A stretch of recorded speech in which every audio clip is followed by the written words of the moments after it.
आता पाहूया राजकीय विश्वातल्या टॉप 9 बातम्या। संभाजीराजेंनी माझ्या अंगावर मारेकरी घातले। देशमुख आणि मते नावाच्या मुलाचा सीडीआर तपासा। गोळ्या घातल्या तरी लढाई थांबवणार नाही। लक्ष्मण हाके आक्रमक। हाकेंची सुरक्षाही वाढवली। संभाजी भोसले आम्ही राजा मानणार नाही, या माणसानं माझ्या अंगावरती मारेकरी घातले। महाराष्ट्रातल्या ओबीसीच्या एका मेंढपाळाच्या सर्वसामान्य कुटुंबातल्या पोरावरती भ्याड हल्ला करायला लावणारा हा राजा आसू कसा शकतो? ओबीसी नेते लक्ष्मण हाकेंनी मद्यप्राशन केलं नव्हतं। हाकेंच्या वैद्यकीय चाचणीनंतर निष्कर्ष। सूत्रांची माहिती। हाके कोणत्या बारमध्ये जाऊन दारू पितो सर्वांना माहिती। आता फक्त ट्रेलर दाखवला। जरांगींच्या विरोधात काही केल्यास पूर्ण पिक्चर दाखवू। मराठा समन्वयक गंगाधर काळकुट यांचा इशारा। वैयक्तिक आयुष्यात त्याला अधिकार आहे दारू प्यायचा किंवा अजून काय करायचंय, नंगा नाच करायचा त्यांनी करावं, परंतु संघर्ष योद्धा मनोजदादा जरांगे पाटील आणि संभाजीराजेबद्दल त्यानं बोलू नये, नाहीतर हा ट्रेलर होता आणि पिक्चर अजून बाकी आहे हे त्यानं ध्यानात ठेवावं। मुख्यमंत्र्यांच्या आदेशानंतर न्याय रुग्णालयाच्या डीनची बदली। विद्यार्थिनीकडून सहाय्यक प्राध्यापक डॉक्टर विरोधात विनयभंगाची तक्रार। सहाय्यक प्राध्यापक डॉक्टरच्याही बदलीची मागणी। नायर मेडिकल कॉलेजमध्ये लैंगिक छळ होत असल्याचं विद्यार्थिनींनी सांगितलं। एफआयआर दाखल करणाऱ्या मुलीची पोलीस अधिकारी वाईट भाषेत बोलल्याची तक्रार। संदीप देशपांडेंची माहिती। वरिष्ठ महिला पोलीस अधिकाऱ्याकडून चौकशीची मागणी।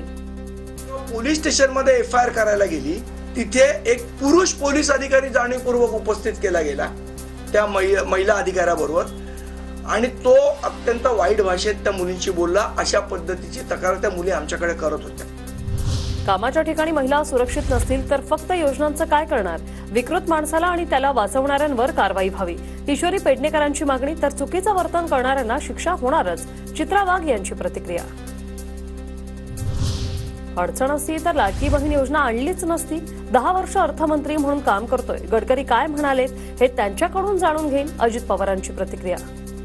की ते काय बोललेत मी त्यांच्याशी बोलीन, त्यांच्याकडून माहिती घेईन, परंतु मी अर्थमंत्री म्हणून 10 वर्ष काम करतोय। असं कुठलीही काही अडचण नाही। अडचण असली तर आम्ही ह्या गोष्टी केल्याच नसतात। सध्याचं सरकार बैलपुत्र, त्यांचे बाप बैल। सरकारमधील लोक बैलबुद्धीचे। संजय राऊतांची टीका। तर सरकार जे आहेत ते बैलपुत्र आहेत, त्यांचा बाप बैल आहे। त्यांचा बाप बैल असल्यामुळे या सरकारचा त्यांची बुद्धीही बैलाची आहे। लोकसभेत सर्वेमुळे माझा बळी गेला, आता कुणाचा बळी जाऊ देऊ नका।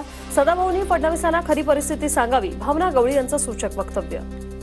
बरोबर या ठिकाणी जे काही सर्वे आहे, मग एक कृपाडून तुम्हाला सांगते त्या सर्वेमुळे भावना गवळीचा बळी गेला। आता काय बळी गेल्याचा कोणाचा